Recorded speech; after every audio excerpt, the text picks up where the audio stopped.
bowels of One Half Radio Plaza at Life Media Studios.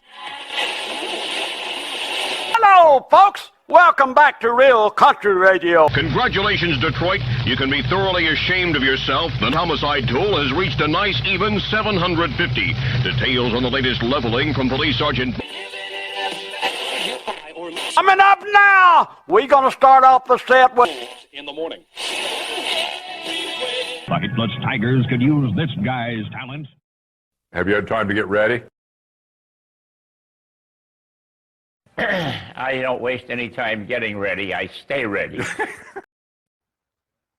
Welcome, guys, to episode 101 for Sidetracked. This one's going to be a show that's perhaps a little bit different, and for a reason. We kind of want to train you as an audience about what you can see here. Tractor pulling certainly is the core of what we do and what we're interested in and what we want to be about. But it doesn't mean that's all we're going to talk about all the time, ever. This one's one where we're going to go a bit off the rails. We're going to bring it back to that, but there's going to be a lot of stuff that comes from outside that sort of world where we're trying to learn something and bring it sort of back home for what that is. It's a crew show again tonight with Ryan Rusick and Cody Vanderholm. Good evening, gentlemen. Howdy. How's it going? We are working on our first guest, and that will be coming soon, but it was important for us to get a show out this week, particularly because next week there's a lot of travel going on for all of us, and we really didn't feel like we could do a show. But there will be one coming hopefully soon. They will feature a guest. It's someone that you're going to know who it is. It's someone who has been on Sidetracked before, and we're just going to leave it at that. Mm-hmm. It just feels right for... I can't freaking wait. It feels I'm right so excited. I'm so pumped about this one. This guy be out there. I kind of want to start with some timely stuff. I would say, let's go to Hot Rod Drag Week to start before we get into some of the stuff that we were gonna, the deeper topics we were gonna go into. That's the OG Drag and Drive. It's on right now. They're torturing themselves on the way home from the House of Hook back to Darlington Dragway at this hour for the final day tomorrow, and I don't know. There's a few surprises, I think, out of what's going on down in the Carolinas this year with that event, to my mind, anyway. Yeah, I would agree with that. Seems like we've got less of the stupid fast cars this year. Yeah, that's kind of my thought as well. The stupid fast cars just aren't there. Tom Bailey's leading it again because of course he is, but he's doing it with OG 6 seconds. You know, the original Camaro, and really doesn't have anybody challenging him too much. Ned Dunphy is there with his Viper, but and in terms of quickest individual run for the entire week, yeah, yesterday Ned was the quickest period at 6:40. But what you'll notice in the results sheets is that he's not credited with any of that because he doesn't have a license to go that fast. He's licensing the car as he goes through drag week. He's not the only one doing it. Oh, I didn't realize that. So yeah. What can he get credit for then? He gets credit for 20 seconds at 50 miles an hour, which is the max out. Okay. So this is all just for show, and I guess it's his driver's test. I didn't realize that he was doing that. Yeah, he was out of time to license with the car because it's such a new build, and the thing's gorgeous. It's a tube frame car with an SMX, Steve Morris SMX engine, twin turbo. It's a pro mod, but it is a factory body dimension Viper. So there's nothing. It's not stretched. There's no pro mod weirdo body dimensions going on with it. It's a factory body Viper car, and what his backstory is.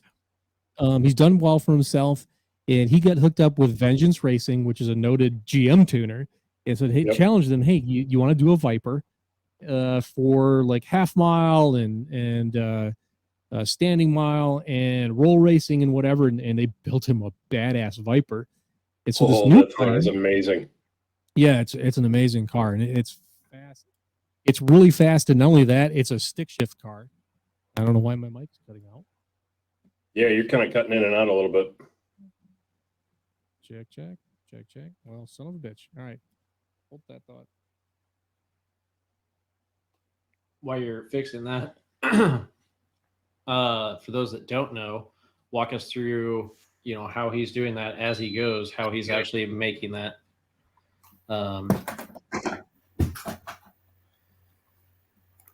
Okay. I don't know what the hell is going on with that, but I just kicked it out of what I was using and went back to old school. I did throw a couple of pictures of it in our private chat if you want to pop them up on the screen. It's a sexy car. For whatever reason, that didn't come through to me. I've got options. Don't worry. It's okay. In our group chat. Oh, okay. Sorry. Yeah.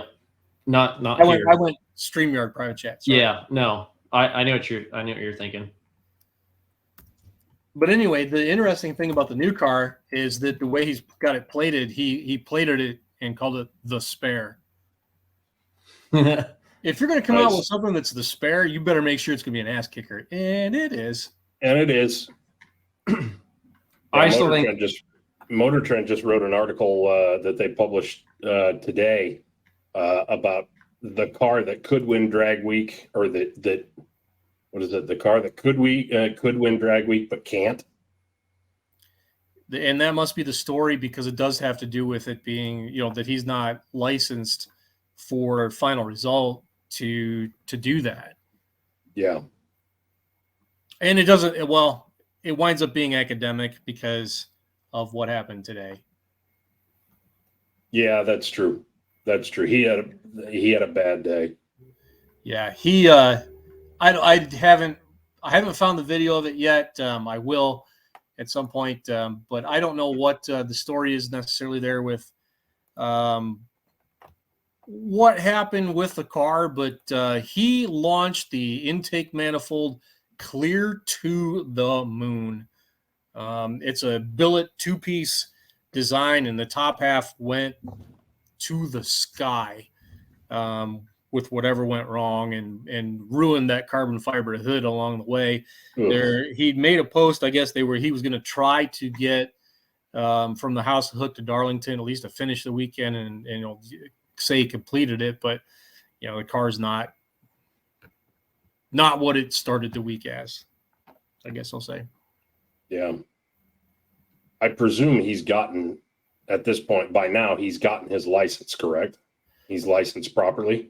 I don't know, because I don't know how many runs he had been through. There's a process for that, whereby you have to go through so many planned shutoffs and step up to full passes. And by the time he got to drag week, he's making full passes already. Mm-hmm. So I think he was a little ways down the line. And for people who don't understand that part of drag racing, that's an NHRA thing.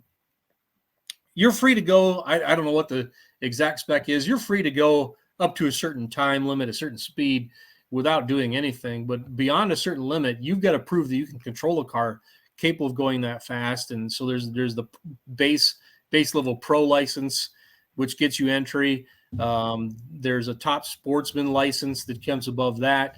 There's top alcohol licenses that you have to earn. And then the nitro licenses are another level yet again. I believe for the pro level and maybe even the alcohol class licenses, once you get one, I think you're kind of just good forever. You proved you did it, so you can just get in one. Nitro license. Unless you have an accident. What's that? Unless you have an accident, like Stevie Fast did. He's got to recertify for medical reasons. Yes. Yeah, that was my point. Yeah, he's got to recertify. So if you have a bad accident like he does and put a hole in your head and whatever, and you're out of the car for 9 months or whatever it was, or whatever it is, because I still don't think he's back. He is. He did drive at U.S. Nationals in a second car. So as of Labor Day weekend, he's back. Okay, but not full time yet. But yeah, like the nitro licenses, they expire. Like even if you don't drive a car for 3 years, you got to go recertify. Yep, you got to go back to Frank Hawley or wherever. Well, you can't even go to Frank Hawley. You've got to go link up with a Nitro team and then find 2 other drivers who will sign off on your card saying, yeah, you won't kill yourself. Doesn't Frank do that though? Doesn't he facilitate that? He will certify you up through Top Alcohol Dragster and Top Alcohol Funny Car. He does not have the resources to certify for Nitro. And why the hell would he? That's millions of dollars to run one of that's those stupid cars. money. And to stay cutting edge and be about it. Yeah, that's a thing. Looks like if you've got a dial-in of $9.99 or faster, you have to have a NHRA competition license and membership. I don't know. I don't know if that's the same as having the license to run faster, or no, not exactly. And I unfortunately, my brain is so trained to think of this stuff in terms of 8th mile, because when it comes to ODSS, we have to play by NHRA licensing rules because we go to tracks that are NHRA certified. So you pretty much, if you're a competitor, you buy your competition license, you're fine down to 670. But if you want to go 590 index, and I think the cutoff is actually at 650 for the 8th mile.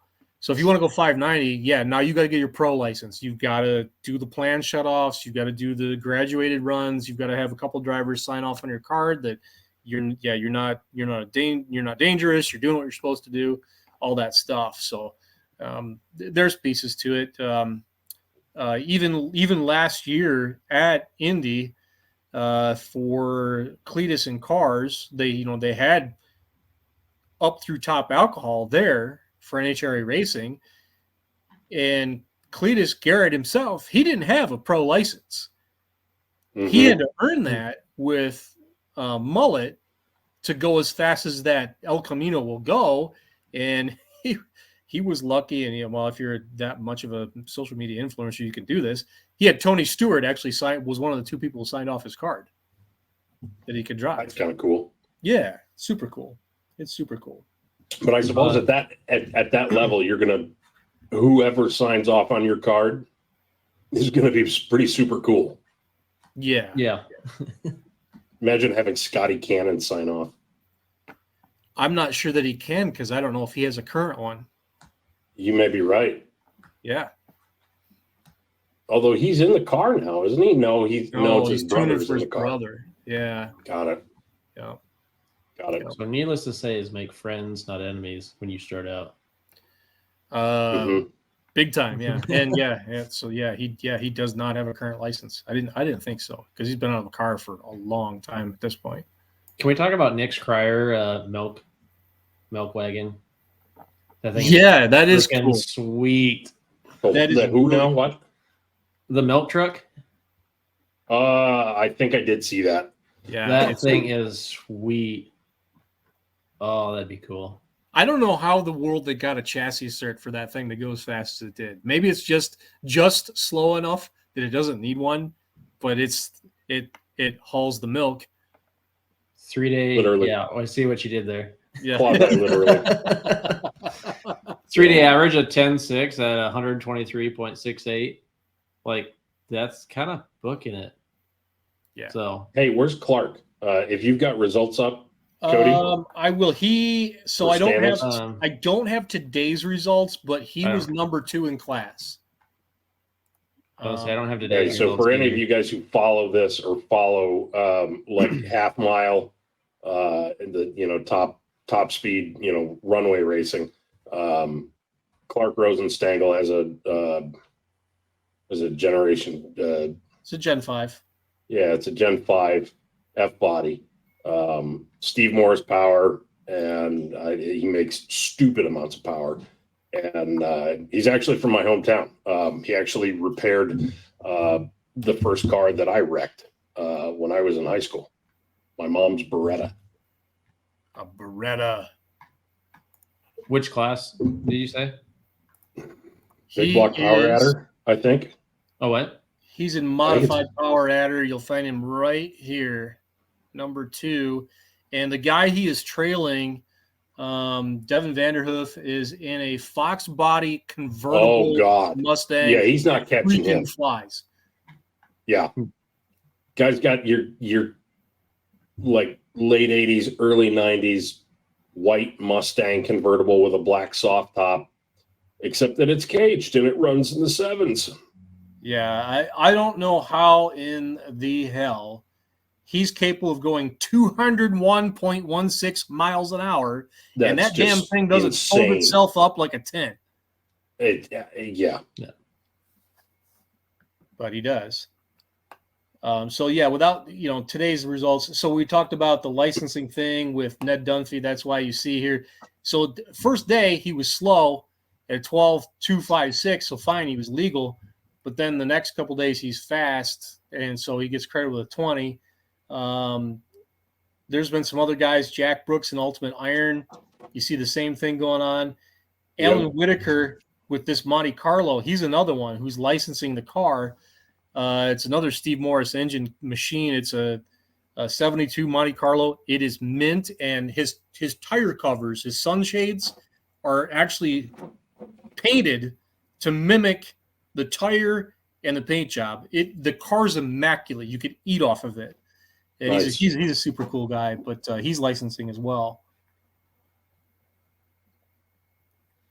There's a handful of diesels in it running. Yeah, that's where I was going next. Yeah. The fastest of those is Jesse Harris with the C10, running 9s, which in the quarter, that's not slow. Yeah, that's not slow. Yeah, it's your early 80s or late 70s, early 80s square body with a Cummins swap that just absolutely hauls ass. Yeah. And some of you might remember this truck because it was stolen off of a trailer. Yes. Probably 3 or 4 or 5 years ago. And everyone from, Facebook to Instagram to Twitter to Jalopnik, everybody had, it was one of those posts that, help find this racer's race car that went pretty viral. And they actually ended up finding it. Yeah, he got it back. He's a super cool guy, real chill, fun guy to know. There's I don't know if it got hit by a state truck. It could have been. I don't know. I don't know the history of that truck other than the fact that it was. Yes, it did. It was yanked off the back of the back of a hauler. Yes, it did. It did get hit by a state trooper. I don't remember the exact circumstances, but there's a whole story behind it. And I think 1320 video did a pretty deep dive on the story of Jesse's truck and how that all went down and how how it got stolen and what it is. It's a Cummins swapped 70 or 1980 C10, very well detailed truck, and Jesse's just the nicest person you'd ever want to meet. Gotten to know him. He's been on a few ODSS races. Super cool dude. Speaking of 1320 ice cream cruises this weekend.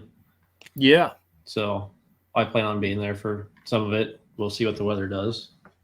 Hopefully that 4-letter word stays away because it'll be it's a hell of a lot cooler than it was last year. Because last year was like 110 with a heat index and 20 or whatever it was, but it was stupid. Yeah, but didn't they also hold it in July then? Yeah, it was earlier because it would have been the same. It was the same weekend as McLeod last year. Yeah. So it was August, but they pushed it back, and that'll make it a lot better. Yeah. Mm-hmm. So, but I mean, they're talking severe weather on Saturday afternoon, like tornadoes and large hail type of thing. So potential. So we hope that stays away because kind of excited, but yeah, they'll do. And there'll be a lot of real nice cars and that's part race and part lifestyle event and part car show. And yes, if any of you guys are from around here out in the Midwest, it's a big damn deal. And you always get the nicest of the nice, and it doesn't matter. It crosses genres. You'll have 800 horsepower Subarus. You'll have, twin turbo Lambos. You'll have street racing Mustangs. You'll have, 57 Chevys. And you'll have there's going to be diesel trucks. There's going to be diesel trucks in it. I mean, you're going to have everything. Yeah. The UCC competitor will be there. The Crazy Horse. Nathan. Yeah. Nathan Wheeler is going to be Nathan Wheeler's in this. And Joshua Cole, who's the promoter of Texas Truck Jam, he's in this. Oh, I didn't know he promoted Texas Truck Jam. He's got Power Stroke with a hood stack, right? Yeah. Mm-hmm. Like navy blue. Yep. What you drinking there, Cody? I don't know. One of the bottles out of the cabinet. Alcohol is a horrible thing. It just erases memory. You just don't even know what you're drinking. You're not an alcoholic if you don't go to the meetings. That's right. That's right. Yeah, high noons. High noons. Mark's right. It's a margarita night, and shout out to Allison Pepper for a very sweet Yeti.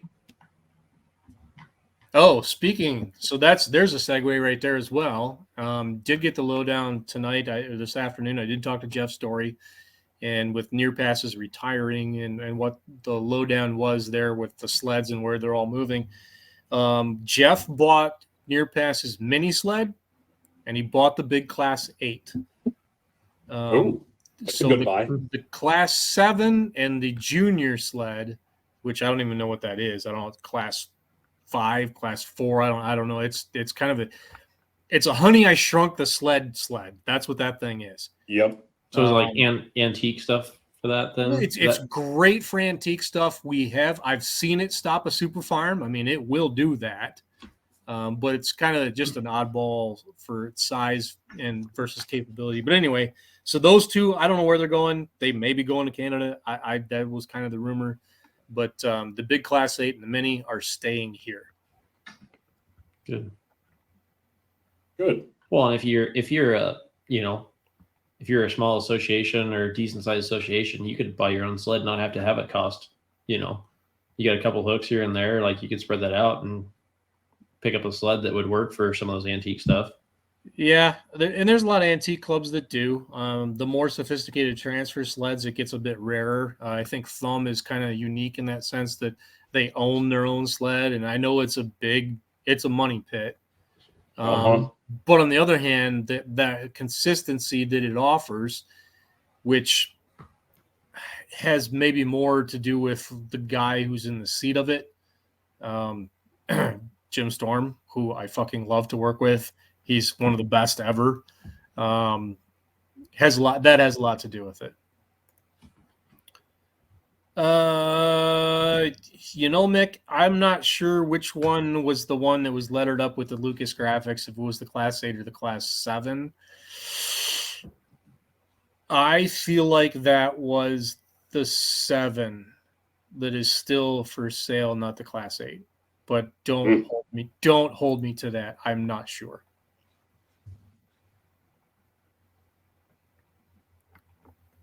Interesting. Another thing, I guess, for the current news or whatever, something I got to bring up for next weekend at Wagler Motorsports Park with that event. It's the finals for Outlaw Diesel Super Series. And then Epic Pulling Productions has a sled pull on Saturday night. There is going to be a live stream available for that. You're going to have to buy it. You're going to have to pay for it. It is through beermoney.tv. They're the ones doing it. But this will be the only race of the year for the diesel drag racing side where you can watch from home. We haven't had it for the prior 5 events, and this deal came about between the Beer Money crew and the Wagler Motorsports Park team, and they put together a package to do this. So it's going to be available. You are going to get to watch it and see what we're doing. I'm excited for it because I think with the weather conditions, we're going to break some records. We're going to be going fast. And it's a chance. It's going to be a chance for us to showcase what we're doing. Minimum 2 cameras on it. For what you've seen on, I get through the Outlaws stuff and anything else in Beer Money's broadcast, they do a decent job. It's good. It's good quality. It's not somebody doing it with a cell phone. It's good. So that'll be there. And I'm excited for that too, to be able to blow the end of the year out with a bang and share it for anybody who can't be there. So that's pretty sweet. Yeah, let's everybody start praying for good weather. Yeah, we need horsepower. Too soon to know. Horsepower weather, and we need dry. Well, after the first 4 races of the year where we had to finish on Sunday because of rain or whatever else, Mother Nature owes us. So just saying. Pretty sweet. I don't know if Mother Nature plays like that. It'd be nice, but I don't know. I don't know if that's a thing or not. I don't know if she plays like that either, but it is what it is. I know she can be kind of a finicky bitch sometimes.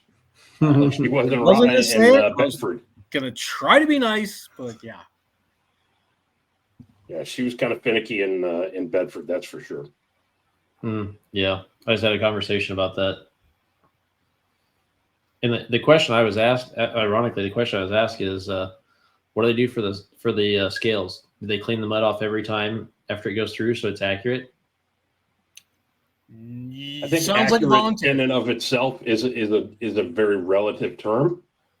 Yeah, But my guess is that yes, those have to get hosed off. not between power washed. Well, not between every single tractor or truck that goes across them is what my point is. No. That's what they were asking. They're like, and I said, I After didn't 585 Limited Pro scaled, the sixth guy suddenly weighs 100 pounds high. throw a couple weights off, but even though that, right. Yeah. I see where you're going there. I never actually thought about that before, about having to have that challenge or problem type of thing, but I see it now, but I never thought about it before, about how much extra. I mean, the mud weighs a lot. You don't believe me? Go pick up a tire that's got mud packed in it, and then lift it and tell me that. So, well, theoretically, Mark brings up a good point here. I mean, they have a tear button that zeroes the scale, and if there's 50 pounds of mud sitting on it, what Jared's saying here. But if that's done or not, type of thing, that's the other question. Mark, and we don't know if it goes to a true zero, because let's be honest, in the heat of the moment and trying to get through a show, ain't nobody got time for that. Right. No, when you get like an inch of rain the night before, a half inch that morning, and a half inch 10 minutes before showtime, it was kind of a mess.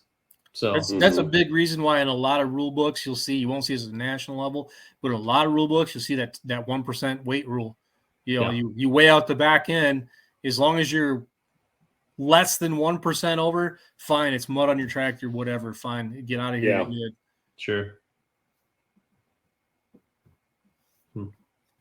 Yeah. Let's talk Formula One. Hit it. Absolutely. Yeah. So where this comes from, this is from an article that appeared on jalopnik.com. Elizabeth Blackstock wrote it. This is a couple of weeks old now. And the crux of the article has to do with the popularity rise in Formula One racing in the United States, really since COVID. And it does tie a bit directly to, I don't think it's solely because of that, but a bit directly to the popularity of the YouTube series Drive to Survive, which if you haven't watched it, it's an embedded series within or TV show series within the racing series. And it's a very good watch. I do suggest you watch it. It's good. It's good entertainment. It is. Can I say that on that note, it is one of the probably best produced shows ever, because it doesn't matter if you're not a fan at all. Like when you watch it, like whoever that they're highlighting for that episode, like you're cheering for them. Yes. The entire, it's like, I don't know, you sit back and think about production and stuff, and like they did a very good job. It is well worth the watch. If you haven't, go find it. Go do the trial of Netflix just to watch an episode or two, because it's good. And Cody will hound you on this, so you better do it. Yes. Like the last time he was over at my house, he asked me and I said no, and he hit me with a ruler. Yes. So I mean, do it. You still haven't done it, have you? No. Yeah. No. But there's a TV right over there somewhere. So the next time over there, I'll just I'll hijack it. I still go back and watch old episodes. Like I've watched them all. I still go back and watch them. I mean, it's good. Like it's just the way that they've gone in and like to think of the planning of to get this shot and to know what they're doing the entire time. Like it just, I mean, and if you have a hard time like following like TV shows or like movies that like jump around, you really won't hear, even though that's all they do, because there's a different story of every episode almost that they have to tell, but it might be, 6 races into the season. The next episode might be the first race of the season. So like they'll jump around because it's a different storyline. It's very well produced, and it kind of blows my mind, the thought process and the planning and the production that went into that. So they do a great job of storytelling and making it interesting and finding the sub storylines that aren't at the front of the field to sell the sport to a broader audience that maybe didn't know, and they got lucky with COVID happening where people were suddenly home worldwide with nothing to do but watch TV. And so it really caught a certain zeitgeist, and the parent organization behind Formula One is Liberty Media. It's an American company. They bought the rights to it from Bernie Ecclestone, and this is in their wheelhouse to be able to do something like this. And they've done a very, very good job of it to create the entertainment and the show to create excitement, particularly the American market, and it's worked. The USGP has been in Austin, Texas, a fantastic facility, a gorgeous facility that someday I hope I get the chance to go to see a race at.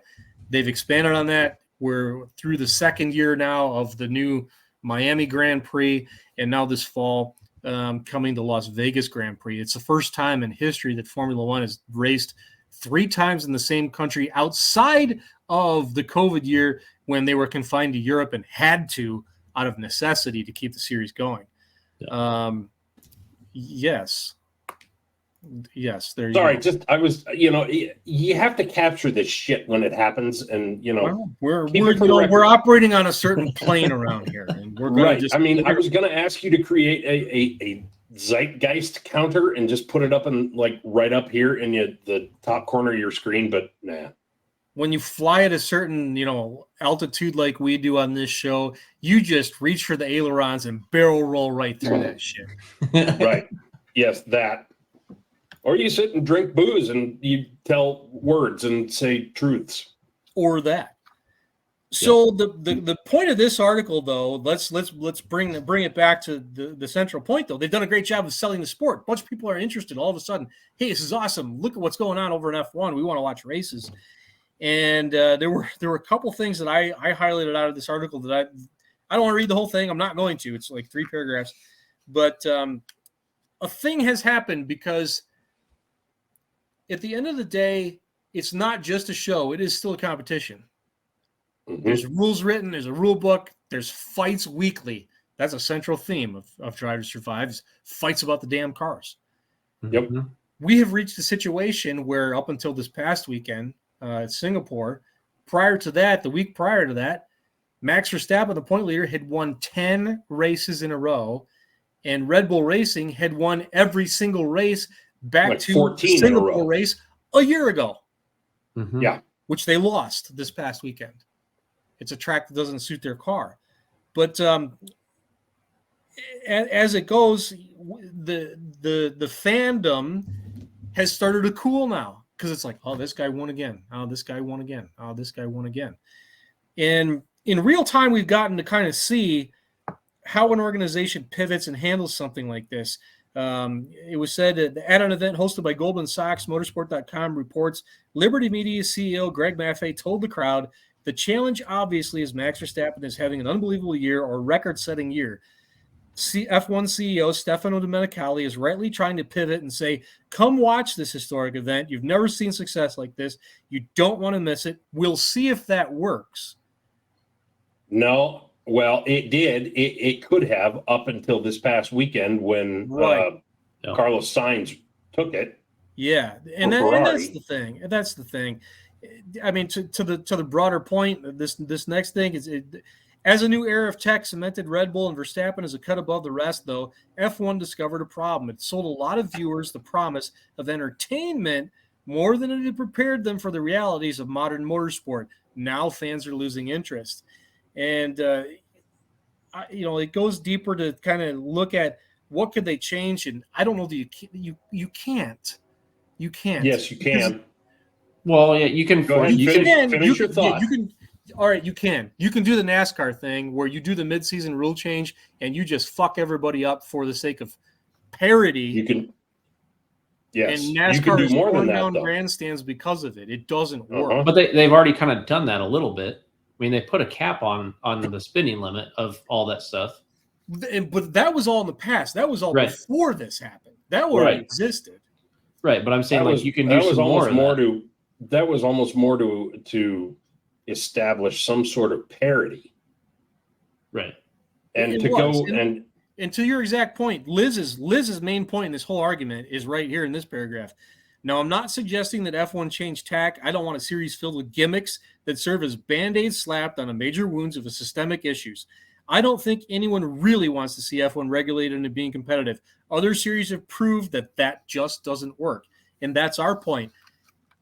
There is a rule set there that has to be honored and respected. If somebody built a better mousetrap, everybody else is going to have to go to work and find a way around that, to be honest. Mm-hmm.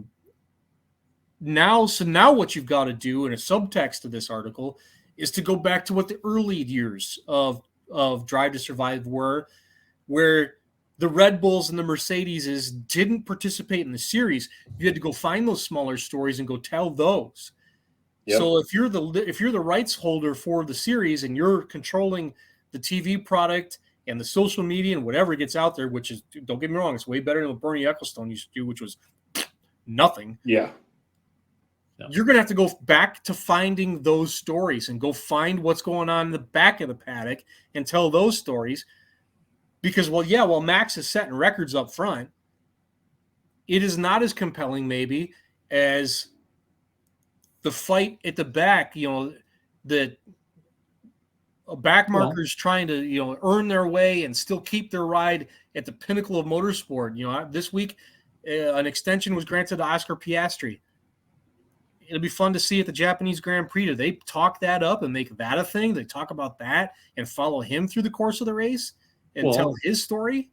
Lawson would be a good one. I mean, because you're talking about a super young kid. He finished mid-pack this weekend. But, I mean, he was one of the ones that Max had to get around this weekend. Yeah. So, I mean, it's just one of those deals of, again, like you said, you got to find the stories. But there's plenty of stories out there. There are. Russ, pop Russ's comment on the screen. Russ, you're watching. Explain yourself. Tell us why you can't stand it. I'm curious to your response, and no judgment whatsoever. No, not at all. Not at all. But I think this might speak to what changes I think that they could make. Because I think there is a way to deal with this. Look, we've had 2-3 decades of, and this happens in F1. You get a team that just starts kicking ass and taking names, and they don't stop. It started when Charles, you and I were in freaking college with Schumacher. And it goes way back farther than that. Oh, I know it. Yeah. I know it does. I mean, we Ayrton Senna, and we can go as far back as we want. There's been entire epics where you have dominance from Alfa Romeo, then Ferrari, then the Van Wals, then comes Brabham, then Lotus, then we go back to Williams, then we go to McLaren. It just rotates and rotates and rotates, and it goes on for years. Right, but that's a thing. That's a thing with this motorsport. With F1, we do have periods of dominance where somebody just, Schumacher and Ferrari, they dominated for years and years and years.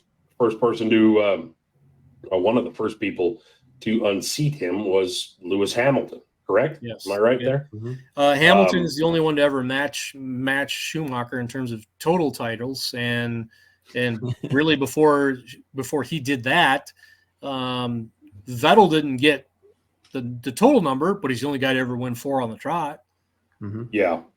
I had to laugh when they did the driver interview and what's 198 podium finishes for Lewis, and the young guys are like, "That's it," and he's like, "Yeah, yeah.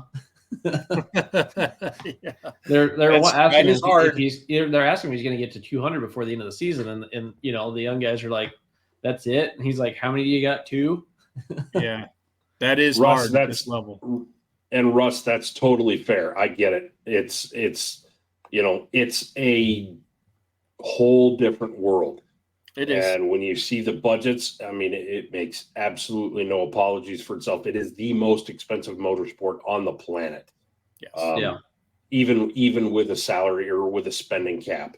But I still think that there's a way for them to keep some of those viewers, because as much as Drive to Survive was awesome, it kind of and this was kind of a roll of the dice, being lucky that it happened when it did, but it came up in 2021. 2021, we had the mother of all battles back and forth. I mean, it was legit, a point here, a point there. For you outlaw guys, it was like Steve Bailey and Cody Yart fighting it out in the pro stock class. It didn't get settled until Sunday afternoon in Spencer. And, just the very same way, it was a battle to the very last corner of the very last race of the year in 2021, with Max Verstappen and Lewis Hamilton battling it out. So you have this anomaly year where the competition is, wheel to wheel, head to head, balls to the wall. Kind of like you see with, you think of in the glory days of Earnhardt and Petty, to put it in NASCAR terms. But then you start going back to the more normal, where teams are dominating. And this year, Red Bull has just absolutely dominated. And so fans are like, well, screw this. I mean, I already know that Max Verstappen's going to win. I'm betting on Max. But here's the side of that F1 isn't promoting, and to do it, they have to go old school, and they have to go back to the roots. You got to tell a story. You got to make this human, because, and I talked about this last week. The reason that we cheer when we see a rookie have that aha moment and they finally understand what it feels to light a multi-charger diesel super and get it down the track, and they start to have a little success. They get it that first time. They're excited. F1 doesn't do that. F1 doesn't talk about because at the end of the day, what we're talking about is either human accomplishment, excellence, or failure. One or the other. There's no in between. And they're not doing that. They're just, and it's because they're supposed to talk about race teams and yada, yada, yada. But at the end of the day, you know what? When the lights go out on the tower and the drivers take off, it's how many are in a field? 10, 20. 15? How many? 20. There's 20. There's always 20. 20 people on the track. And at the end of the day, it doesn't matter if you have the greatest pit crew in the world. A bad day for the driver can F that up. They can put it in the wall. They can do this. They can do that. Because F1, the cars are so damn reliable. I mean, they run more or less like Swiss watches. I mean, it's not like you've got, and they should. They're spending bajillions of dollars, metric F tons of dollars to make them work. And they do. And so now it becomes, there's more of that human element. F1 doesn't stress that. They don't talk about can Max Verstappen do it again, or will he screw it up? I think that's Netflix's. I think that's one of the reasons it became so popular, is because they're telling the story different than anybody else has. Bingo. Exactly. And there's a difference between a Drive to Survive fan and an F1 fan. Right. An F1 fan knows what they're in for. They know that there are periods of dominance in the sport. Right. The Drive to Survive fan that was kind of the casual fan, so to speak, they got hooked on a story because of some dude from, wherever, BFE, who got a ride, and he's trying to prove himself, and a team where, one of the guys, one of the tire changers, emptied his wallet to get to that, to get to the tryout, to be on that team. There's a lot at stake for those guys. Those guys are fighting for 12th place. I think but there's a story there, and there, people root for that kind of shit. Right. And like this weekend, you've got really kind of a couple stories of you got Max that didn't make number 3 qualifying for ever. You've got George Russell, who put it in the wall on the very last lap, trying to pass Lando Norris and Carlos Sainz. And then you've got Carlos that actually slowed down to give Lando DRS so he could stay in front of Russell and Hamilton. So you have like a lot of stories that to be told that they're not doing. And that's, Right. But how many of those stories are going to grab the attention of Billy Bob F1 fan? Well, there's ways. When compared to the stories about the guy who's just trying to save his ass and race a race car. Well, it's the stuff that tugs on the heartstrings that gets people, and that's why Drive to Survive was so popular, and just like we're doing tonight, it trained its fans. Fans don't care about who's running up top. They're or the Drive to Survive fans. They don't necessarily care who's running up top. They care about who is trying to make a name for themselves. Who is that rookie, or who is that person who has never done this before, so to speak. And I'd argue against on that one, to be honest, because of course you would, because you're foolish. Because I think that like that brought some people to the sport that probably didn't watch it before and have a vested interest. And it doesn't, they don't have necessarily a particular team that they're maybe cheering for because they've seen a whole bunch of different angles type thing. And I know like they're going to okay, you look at the Red Bull team, we know who the protagonist is the protagonist, the antagonist, and all those episodes from the last couple seasons are. So, but I just think that I think they care who's at the top because they're wanting to watch it. And yeah, Max has won, but again, there's going to be dominance, and he's a hell of a driver. I mean, it's no different than Doug Meisinger with Scrappy winning every single hook he hooked at last year. They're still going to watch it. They're still going to cheer for him. Right, but when Drive to Survive, sorry, Charles, go ahead. Keep going. I'm piling more onto this. Rant coming. Oh shit! Here we go.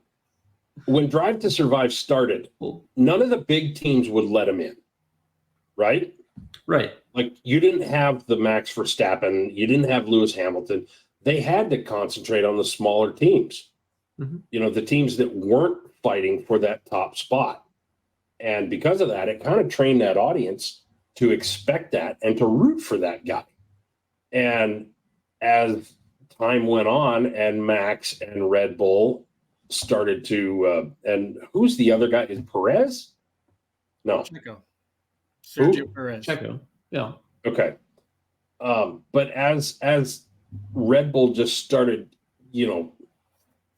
turning people up and spitting them out and creating the machine that is, that has won every race but one this year, after the first 3 or 4 and after 3 in a row from Max, the casual fans yeah, great. That guy kicks ass and takes names. Awesome. Well, part of it's because he's 20 seconds ahead of everybody else too in all the races. Exactly. And that stuff gets old. The photo in the headline of that article is a guy holding a cardboard sign that says, can anybody else win? Or what is it? Hang on. I'm going to please, Max, stop winning. Is that what it was? Yeah. Please, Max, stop winning. Yes. Please stop winning. You know damn well he's not going to do that. But I think that to a point, after you see him win, 3, 4, 5, 6, 7, 8, in a row, it's like, can we please have somebody new on the podium? Maybe. Okay, thanks. Bye. And they don't, and they start not watching because they already know the outcome. I just pictured him as in Talladega Nights when he's the Italian dude with the coffee as he's driving down the track. Oh Lord. But Max isn't Italian.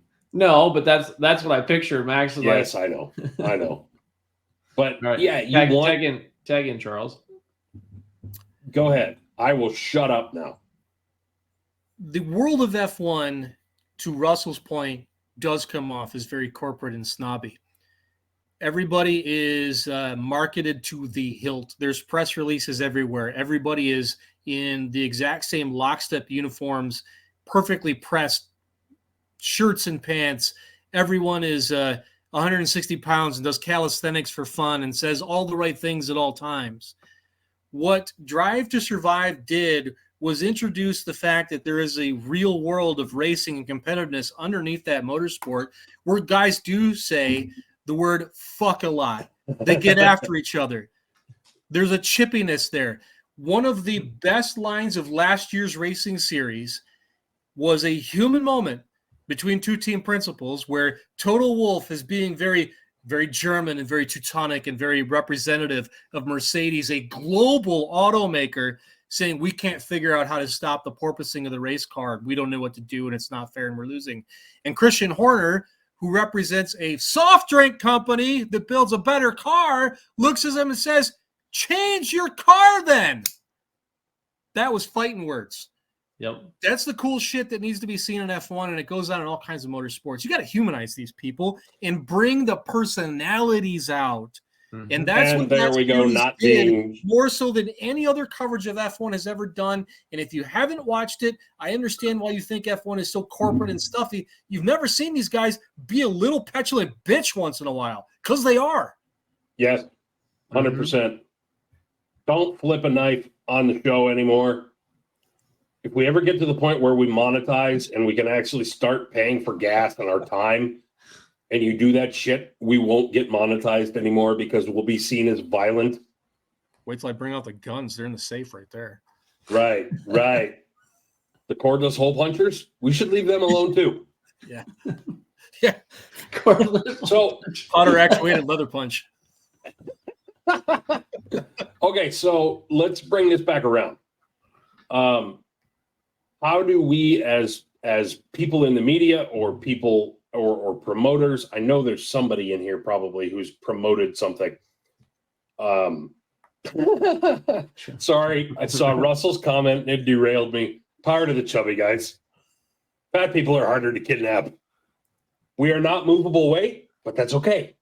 No, it doesn't even have to do with ballots. It has to do with arrow. 1066s have no arrow whatsoever. There is no arrow package.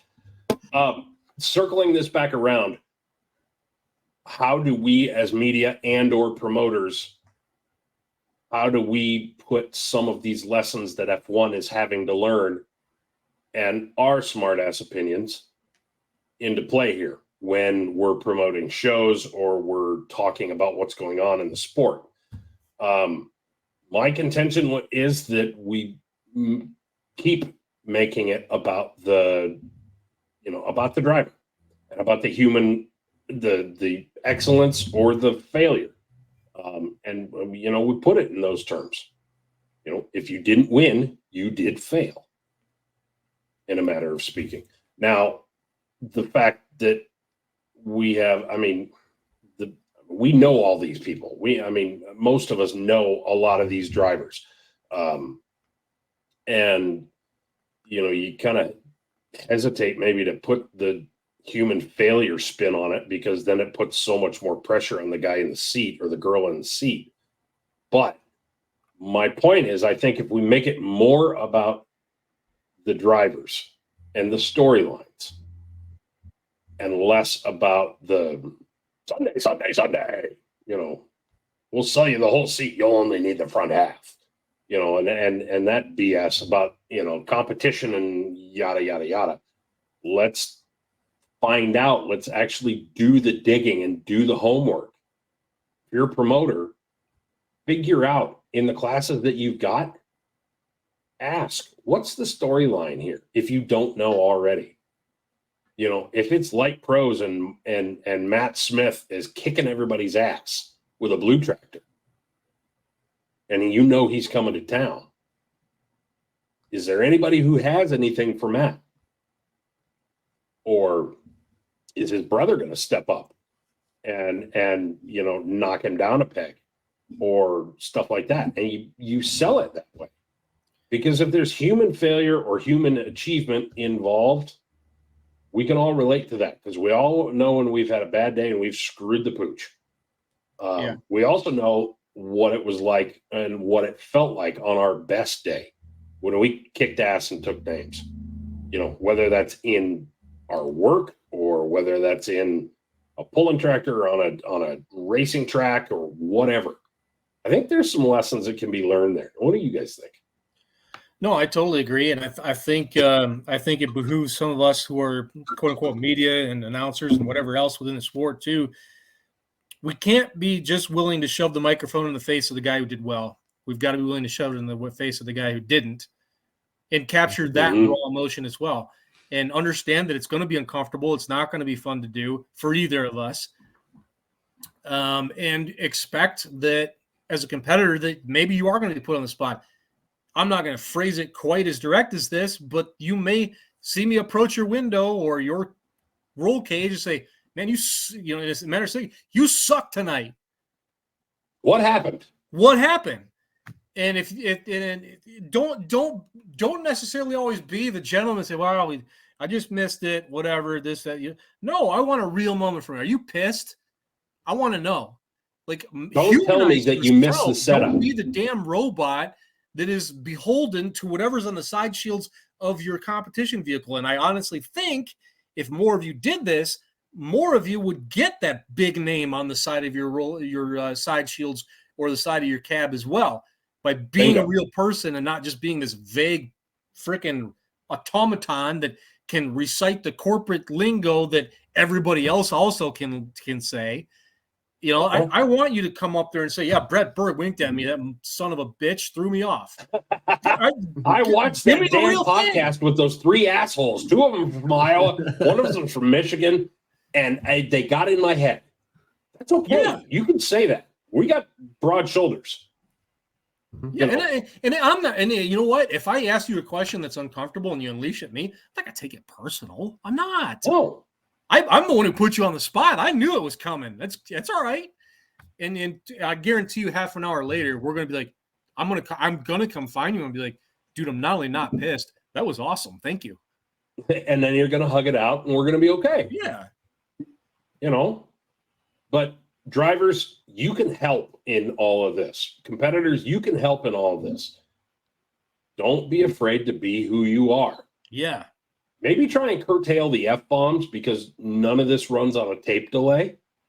But, be who you are. If you had a bad night, say so. If you're pissed about it, say so.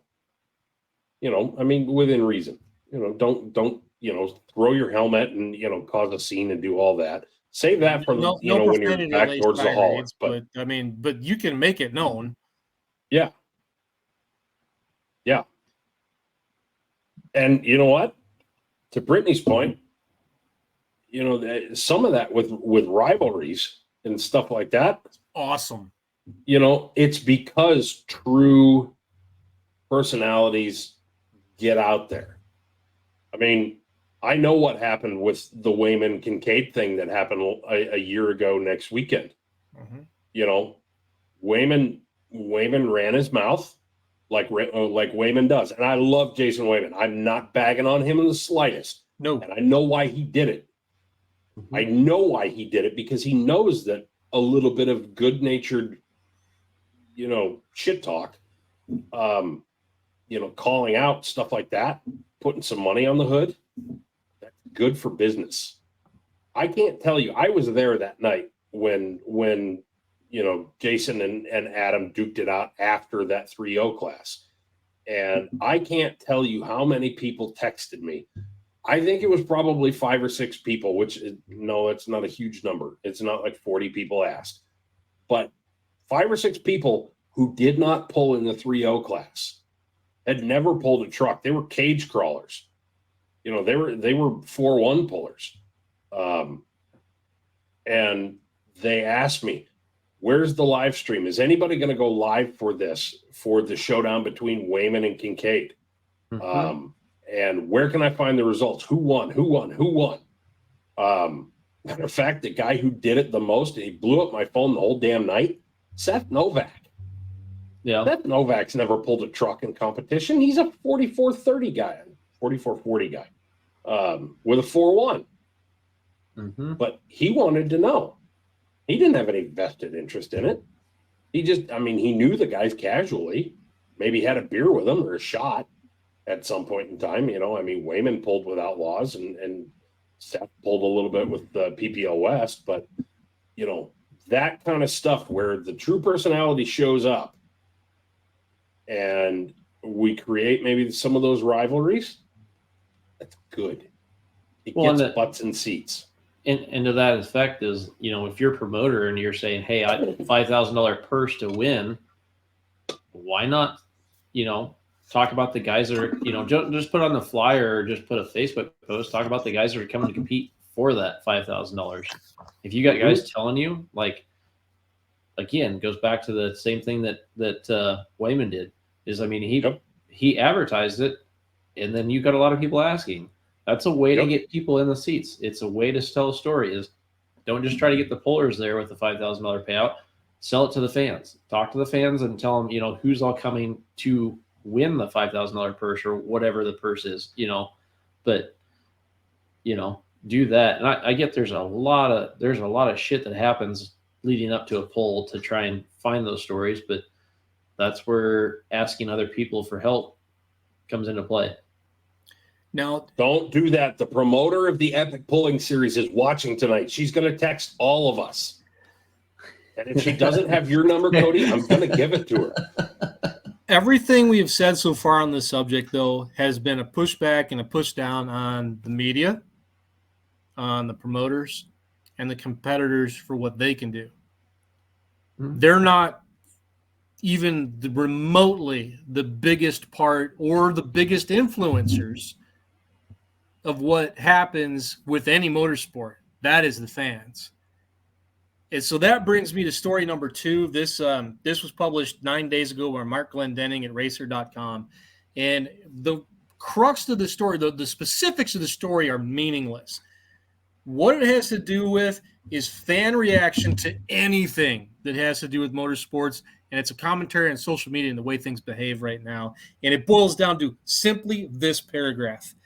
Anyway, this particular story followed that pattern. IndyCar announced something. Lots of people in Racers' comment section were outraged. Somewhere in the thread, someone noted the direction the vibe was taking, to which somebody else responded that, quote, IndyCar fans could find the poop in a field full of kittens and unicorns.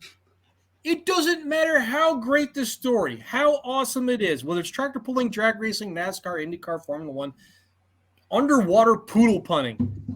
There's an entire cottage industry of being the smart-ass son of a bitch in the comments who says the funny thing and you're a dick. Okay, yes. You said a funny thing and you're a dick because I said I didn't hear it. What was underwater what? Underwater poodle punting. Holy shit, that's a thing? It's going to be an Olympic sport next time around, I think. It's like underwater basket weaving. Except that there's violence. Here we go. Hey, I didn't say he didn't say it was underwater poodle shooting. You know, nobody brought up hole It's only hunters. a shame when they say "arf" while still submerged and lose their breath. You are a horrible individual.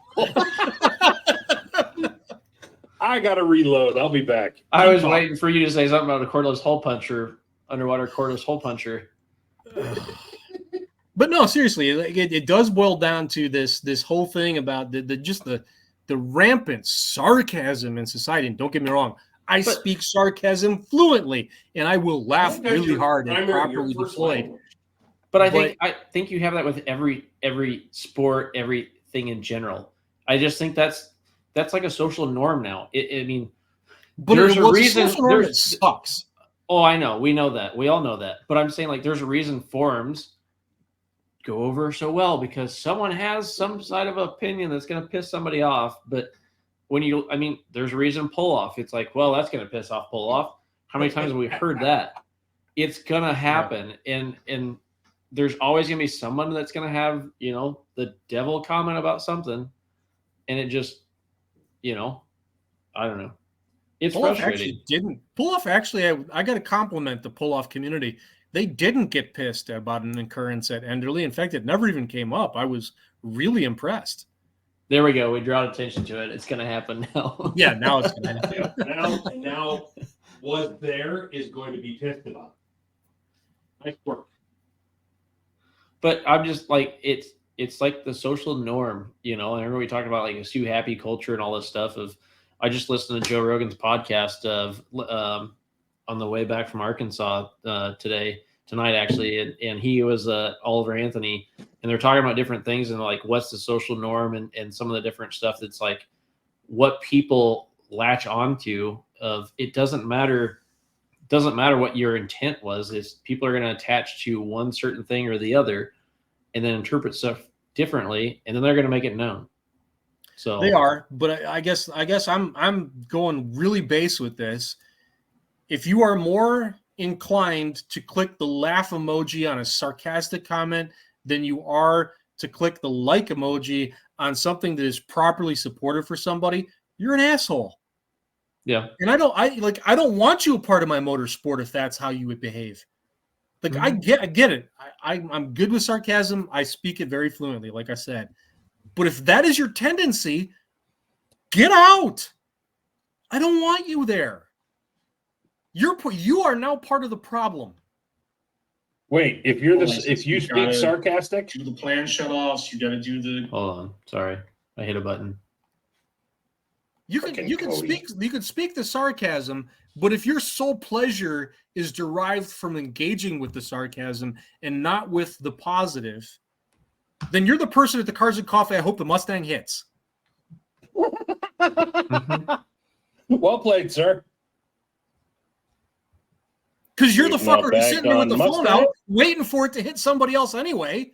Well, might as well be you. Right? Jesus. I don't think Jesus would drive a Mustang into a crowd of people and do a burnout. No. Jesus probably wouldn't drive a Mustang, period. He would do burnouts, but he wouldn't drive into people. Yeah. So what was the Enderley thing that nobody got butthurt about? Oh, we had a super stock pickup and a light pro go off the starting line side by side. Oh. OMG drag racing. Yeah. Oh, it's dangerous. They're going to hit each other. We're all going to die. A tire's going to fly off and kill 47 people in the crowd. Oh, the humanity. Can that bring up another question about the I know we've talked about it before, but like the wheel tethers? No, you can't. Oh, we only take questions about wheel tethers on Fridays. Yeah, but like wheel tethers, like bring it back to Formula.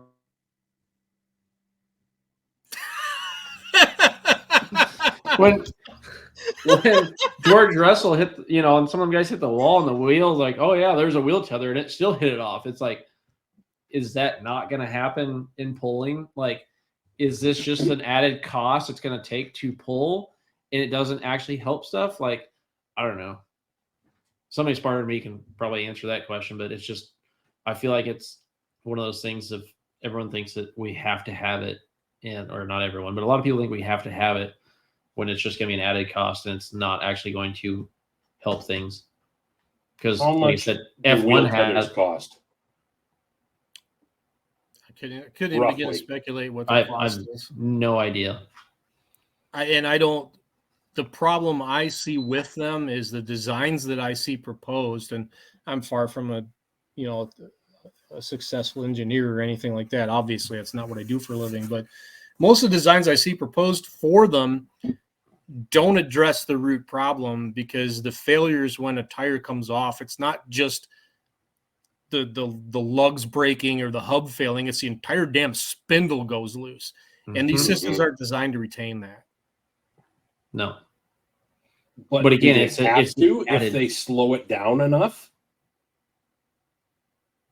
Well, I mean, what are we slowing down then? Are we back to heavy drag sleds that only go 15 miles an hour? I mean, what do you mean by slow down? Yes, we should have those. No, like, I mean, if a wheel tether doesn't stop it, You're talking about like but slowing I it get- down like I get where- 50%. I get now where you you're- see where I'm going. Yeah, I- like slowing it down I'm 50% of the there. momentum versus 100% of the momentum. Yeah. Yeah. Right. So if that happens and it saves a track official or one of our sorry asses who's halfway down the track when it comes off, it comes after us. Georgia. Georgia. Shout out to whoever it was that grabbed our camera bags and got them out of the way. He's from Colorado. Daniel the flagman. Yes. Yep. Shout out to Daniel. You're a good dude, Yep. and I owe you a beer. Is it worth it? Or do we do what Jeremy did? Jeremy said, and design better 9 bolts, Oh. better hubs. Well, it's not. I don't think it's the hubs that usually, like Charles says. I think it's the spindle. It's not so much 9 bolt. That to me, I'm thinking, and Jeremy, correct me if I'm wrong. You're going probably down the road towards rears. Those don't fail super often. They do. I think it's more people are worried about the front tire flying. Yeah. So that's usually one that has the fastest movement on a tractor. At least it has the fastest movement. The rear one just has a lot of momentum behind it. And then, you know what? That's an interesting point. So let's, and Jeremy's watching and he understands engineering and physics way better than I do. So he's going to probably tear me up for this one. But when we talk about speed of movement, within a pulling tractor's travel down the track, let's say, the rear tire may be turning at 42 miles an hour.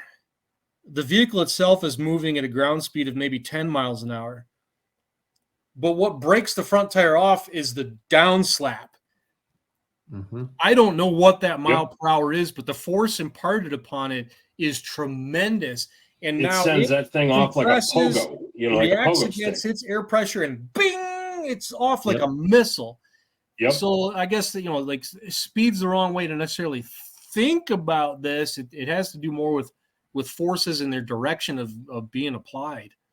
Let's get Nathan Vey on here. He's an engineering student. God, he could talk to that stuff. But hey, will you come and nerd with us, please? Yeah. It's like the rose ceremony in The Bachelor. Will you accept this nerd request? To me, like the biggest tire coming off is from an impact standpoint is the front tire. It's not a back tire because it's happening. Like the back tire comes off and it kind of just like rolls and keeps rolling. It's got a lot of mass, but it doesn't have a lot of forward movement that's at a high rate of speed. It's the front tire at a high rate of speed that people got to get out of the way. And that's Cody, you weren't there to see Alan Cook shed a wheel at the inaugural light super class at the farm show. No.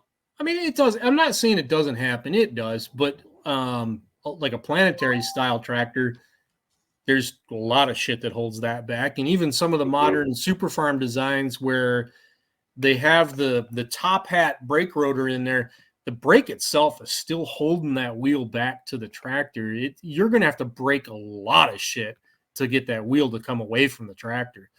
I just feel like the evolution of design has progressed to a point where on the back tires, we're mandating a solution to a problem that maybe doesn't exist.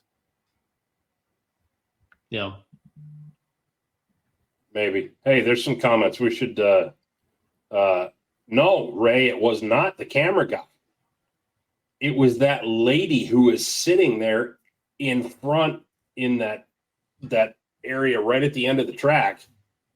And I remember I remember the look on her face. It was this look of dumb ways to die, because she thought that she was honestly going to. And thank God for that safety rail that stopped it, because had that tire hit another, 5-6 inches higher, it wouldn't have bounced backwards and down. It would have probably rocketed forward, and homegirl wasn't getting out of the way of that. That was gonna hurt her.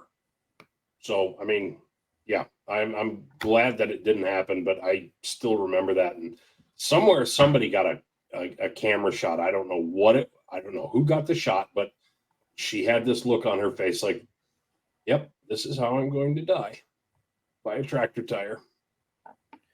I'm going to disagree. Jeremy, I'm going to disagree with you on this one. Every time I've seen a rear tire come off, they always go straight into no man's land where no one's supposed to be anyway, ever. Mhm. Yeah. It's the front tires that are the ones that go ballistic, and you don't know where the hell they're going. No They idea. go boing, boing, boing, boing, boing. Yeah. Yeah. In other news, today, did you see Honda announce a rebrand? Yeah, they're going to merge with HRC, the global brand. Yes, HPD Yep. and HRC will be one. Yeah. I'm curious what that's going to mean for their facilities in the northern suburbs of Los Angeles County. You know, if it means a relocation for a bunch of people, there's a nexus of engineering knowledge between automotive OEMs, aftermarket, and the aerospace industry at the very far north end of Los Angeles County there. And kind of I pay attention to this because for secretly a little bit selfish reasons, well, not gonna be secret anymore in a second, kind of was wondering if that was going to be a place where for work my daughter was going to end up. And I'm like thinking I could have a retirement house in a place like this with that much cool shit being around. I thought you were going to say you could drive a Honda. I'll drive. I'm toying with the idea of what's next after the GTI. Trust me, like whether it be a Civic Type R or an Integra Type S, you bet both of those are on the list. 100%. And you know what? Driving them down Mulholland Drive or up in the canyons. Get out of my way. Big Tahunga Road. Oh yeah. Let's I'm 100% in favor of that. I will come visit when you retire. Absolutely. The spare bedroom will have your name above the door. Make that 2 spare bedrooms. If you're gonna have a house down there, you might as well have a couple spare bedrooms. Huh? The spare bedroom is going to be like the size of a freaking postage stamp because to have 2 spare bedrooms, it costs like $7 million. Well, that's okay. If we're driving canyon roads, we're not going to spend any time in them anyway. Well, I'm just saying, if it's going to be the size of a postage stamp, you don't fit any house. So, just saying.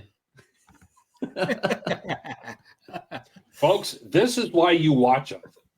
For the witty banter and repartee. Yeah. We're going to fuck with each other, and it's going to get worse as it goes. 100%. You want to hit on those other 2 articles? Well, I already knocked out 2. We're in an hour 20. 2 of them. We got one more, and we can save it because we're past our time commitment if we want to. It's just a dumb, silly story. It's kind of fun. And I got a couple other things that were fun anyway. We can do it or not. Don't matter. On the fly programming decisions, you're live witness to this. We should do the one about illegal sunshine. Okay, we will do the story about illegal sunshine. Yes. This story comes from Raphael Orlov at Road and Track 2 days ago. The DTM, it's the German touring car series. To quantify what that is, think German NASCAR. In essence. So they talk like this. Yes. They don't do ovals, but it's a road course series. It's a sedan door car road racing series. And for that series, the electric heat blankets for tires are banned. And that's not unusual for that series. Here in the US for IndyCar, it's not legal for there either. But common sense guys started thinking that, there's other ways to heat those tires up before it's time to go racing. Namely, leave them out in the sunshine on a tire rack or cram them under a black tarp in the pit area. And then once you're out on the grid, just real quick, go and change them.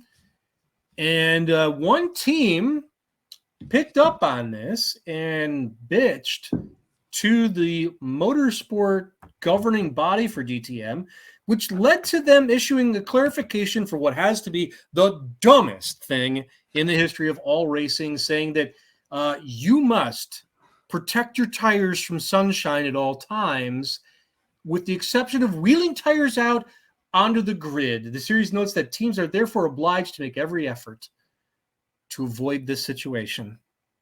So there you have it. You can't put your tires in the sun. Nope. Can't leave them by the door with the door open. Nope. Can't put them on a rack outside. No tenting them out in the pit area. Nothing. Nope. So Can't do any of that. And to that, I would say to the let's see, who was it that complained about this? I don't remember if it says in the article here. Yeah, it does. The racing team ABT by a vowel. If you're that slow, Christian Horner's comment from earlier in the F1 part, change your car, because obviously if you're worried about this, you're really not worried about how to make your shit faster. I think there's another word in that phrase. I believe it was change your fucking car. Yeah, in the accent that he said that he's got. And now it's officially a Don Salama approved show. It's Now like to change your fucking car. Yes, exactly. And if I could say it in a British accent or whatever the hell it is, I would do that.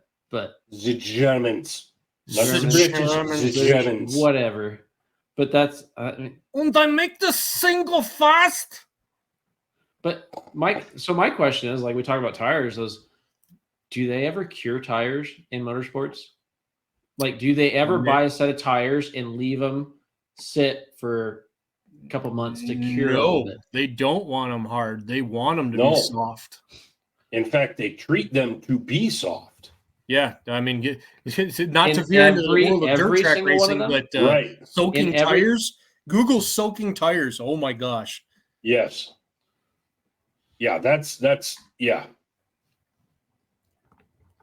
That's a thing. That's 100% a thing. I mean, the only motorsport in the world, as far as I'm aware of, is pulling that wants their tires hard. And crusty and yada yada yada. Yep. Everybody else, let's make them friggin' bubble gum. Well, I mean, I would beg to differ. I would say beg. Yeah, I would say that you talk about like desert racing. You want to talk about those trucks? I bet they would cure tires. Baja 1000. I don't want soft tires. I want hard tires for everything that I'm jumping over and hitting. I want hard tires. I don't want to replace the tire because it's soft rubber. You want a hard carcass, but you still want the softness of adhesion and friction. Mm-hmm. I think it'll get plenty hot once guys start. Robbie Woods will be a future guest. Yes. Yeah. We will ask him. Mm-hmm. That's actually one world where like I have this much knowledge about it. Like and I don't live out there, so of course I wouldn't. But yeah, the desert racing thing, that's some voodoo stuff to me. I've always said that like I've wanted to race in Baja 1000 so often, and like most like what would you race it in? What class would you race in? I don't even care. I mean, it could be a side-by-side class, and I wouldn't care. Like you guys know this, but like I went to Coos Bay, Oregon, or was going to go to Coos Bay, Oregon, a racing school. Because have you ever seen anybody that's been in racing that has a bad look on their face unless they crashed? No, it's a like.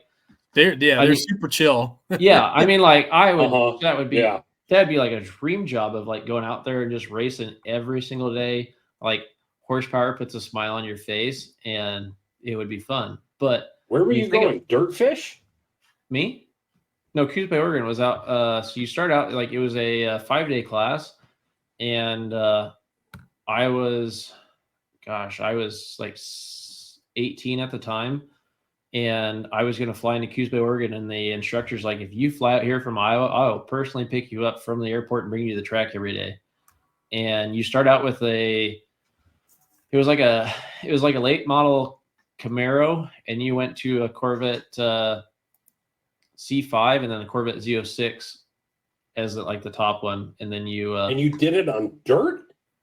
No, it was concrete, but on the last day, all the companies came in, and basically it was like a job fair, and they came in and they would be like, hire you. Okay. So it'd be everything from, like Motor Trend would come in, like you'd go do, you'd go drive cars and write, an article about Motor Trend, the new car, and you would do Baja racing. You do like all these different companies came in and like hired based off of their performance and how you did. And I was like, that would be cool. And I didn't do it. But I looking back, that's one of the things I wish I would have changed because that would have been a blast. So could have met my hero, Ken Block. Or you could have changed awesome. nothing, and you could fly sketchy Walmarts with a drone at night. That's true. Yeah. Or like to answer your question, Ryan, if I'm doing the Baja 1000, give me a fucking trophy truck. Let's go. That would be cool. I 100%. I would 100% agree with you there. I guess I don't know that a ripping good time. I'll do a trophy truck. I don't know if I do the Beetle, but like a side by side too. Yeah, that'd be all right. I'll tell you one thing I would not do for 1,000 miles through the desert. Well, I wouldn't do it anyway because I've never been on one and I don't care to be. Motorcycle, hard no. Those guys are different. Yeah. Yeah. I would 100% agree with that. Well, hey, I want to wrap this up. We're closing on an hour and a half. There's something I do want to share with everybody. It's the video portion of the show. This isn't going to translate necessarily very well for the podcast part, but I think these are freaking hilarious, and there's 2 different versions of it I want to show you. On social media, I think a lot of you guys have seen these reaction videos to the Bentley ASMR thing.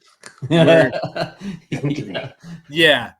They get some pretty girl in a tight dress to go around at Bentayga, and just it's a lifestyle video. They're trying to portray an image for what the car is, and there's nothing wrong with it. It's fine, whatever. It's kind of dumb on some level, but there's 2 different reaction videos to this I want to show you guys that I think are utterly hilarious. One was done by our men in uniform with a Humvee. And the other is Lyle Barnett with Beer Money, the Fox Body Fox drag car. That's all the introduction I'm going to give you. I'm just going to hit play on these. They're funny as hell. Make sure you got the volume turned up. I do. All right, here we go. There's no sound. There's no sound. You have failed. Gosh darn it. You know what? That's because I unplugged that shit earlier. That's what's screwing that up. Well, damn it. Throw the link in the comments. Yeah, let's just do that. We'll do it that way. These are funny as shit, though. And I guarantee you, screwing up that audio. For those of you who don't know who Lyle Barnett is, that will be a very funny. I haven't even seen it. I can guarantee you that will be a hysterically funny video. And Lyle Barnett is somebody in the drag racing world that you should be paying attention to. He's got an amazing story, and he's kind of a badass. Oh, he's more than kind of a badass. I will say that when Jason Schultz and I interviewed him probably 4 or 5 years ago, it was the number one. It was the very best interview that we ever did on that show, in my opinion, on the Monday show. We had him come in and he talked about sponsorship and what it takes to get sponsors, and he pretty much called out everybody who just, every smaller time puller who doesn't and some big time pullers who don't understand that sponsorship is a 2-way street. And I'm going to save all this for another show. There's a long ass show about sponsorship and how it works and how you play that game, and how it's not how you just walk up to Mr. Local Businessman and say, "Hi, can I put my name on your tractor and can I charge you $5,000 for it?" That's not how this works. And Lyle really, really nicely lays that out. And if I can ever find that freaking link, because I think we taped it, and it's either it's somewhere on YouTube or Facebook or something. If I can find it, I will post it, and I will absolutely flood every place that I possibly can with it. Because if you're looking for sponsorship for 2024, you need to sit down and listen to this with a pen and a paper, and you need to take notes. Also, if you haven't seen, Red Bull came out with a wicked cool scooter. There's a Red Bull scooter? There's a Red Bull scooter. Is there a weight limit on it? It's a carbon fiber chassis. I don't know what the weight limit is. Yes, there is, and I don't fit it. It's so freaking cool. It's wicked cool. And I was like, I'm just curious what it should cost. When I take a guess, what carbon fiber, 7,500 watt power, 20-mile top speed, 40-mile range, carbon fiber, Red Bull RBS 01 chassis cost? Not a clue. No, I don't know what it costs. Do you? 6,500. F that. Tyler Slaw, if you're watching, put the link where you bought all of those damn scooters that you wrecked your hip with or your knee with or whatever it was. Put it in the comments. Ryan asking, you shall receive. I've got it. I'm putting in the comments for that show. You've got the link to the Lyle Barnett show? I do. OMG. Folks, you really need to. I'm serious. I'm 100% dead serious. You need to listen to this. Because Lyle goes through his story, and his story in and of itself, if you don't know it, is pretty damn amazing. The fact that he's alive and with us today is something amazing to begin with. But then the real talk about sponsorship is even, I mean, for those of you who are looking to put names on the side of your ride and get some of your ride paid for, there's some seriously good advice there.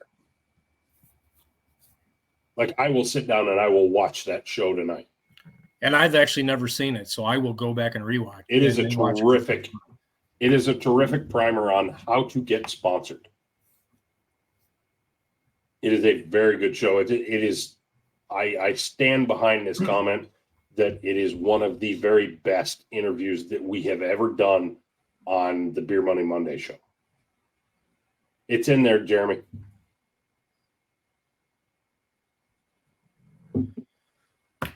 And Lyle pulls no punches. He tells it like it is. And that's why he's awesome. And he does a podcast called Shake and Bake with Stevie Fast. It is. And they might have interviewed Scotty Cannon this week. And it might have been an epic podcast. All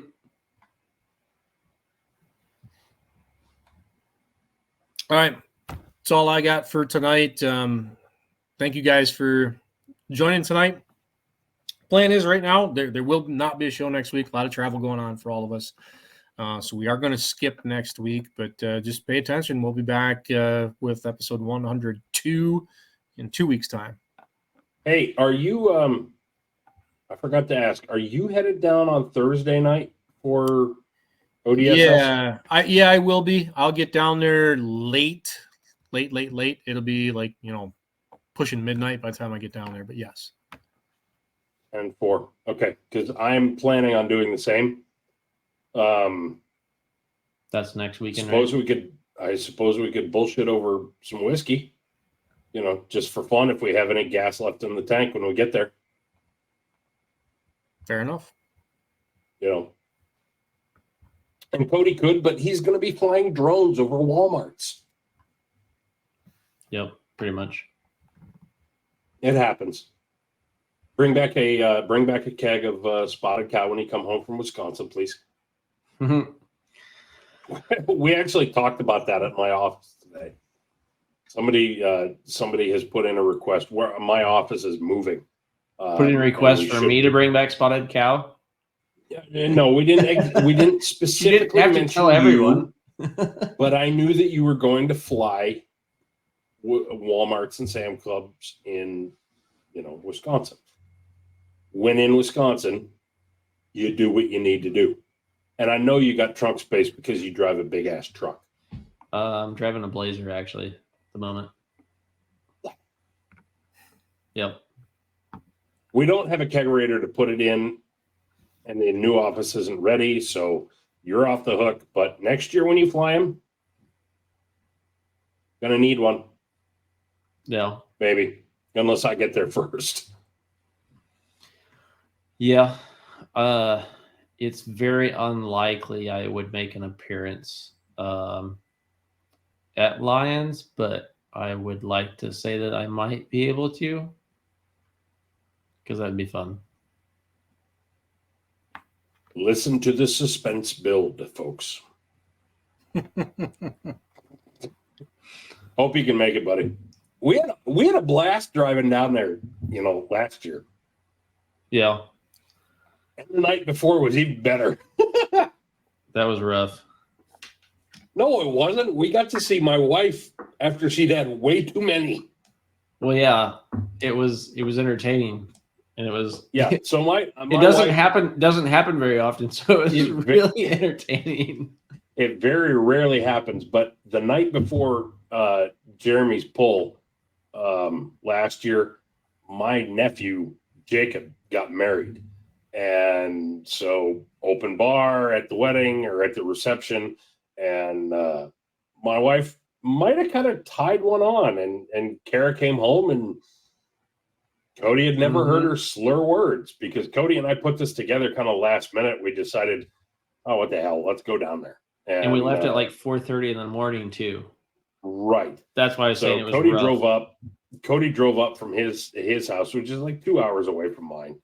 And I was at the wedding, and I gave him the garage code, and he got in and all that. And then I made him drive across town to deliver one of my nephews his keys so he could drive later. But we came home at like 11, and the plan was come home, go to bed, and wake up at 4 and be on the road by 4:30.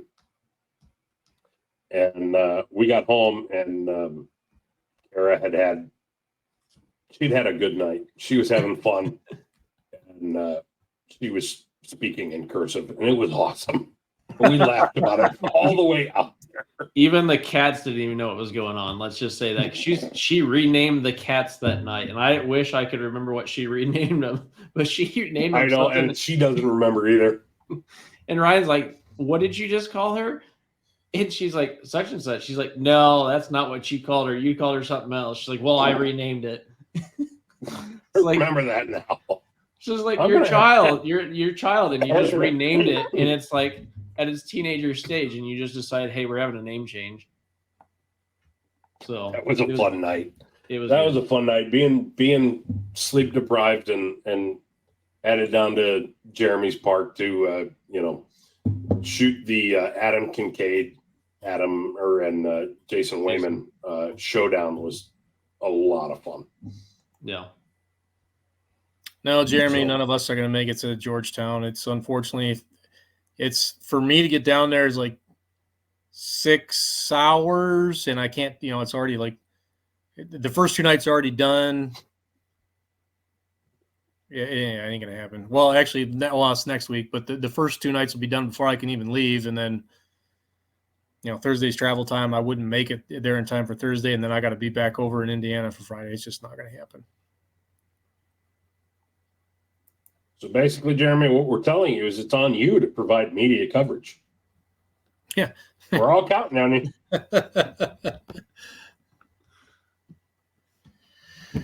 All right, guys. That's it for me. Let's stick a fork in this one. Yep. I agree. Let's call it. We'll see you somewhere in time, and the show will return in 2 weeks' time, guaranteed. Hopefully with in 2 weeks. In 2 weeks, we're going to have one hell of a great guest. That's all I'm going to say. Cannot, Nick. I have to be at a pool all day Saturday with my son. He's a sled operator. I'm the announcer. Not going to happen. All right. Well, thanks, guys. Don't be a stranger. All right. Later on. See ya. See you guys. See you, boys.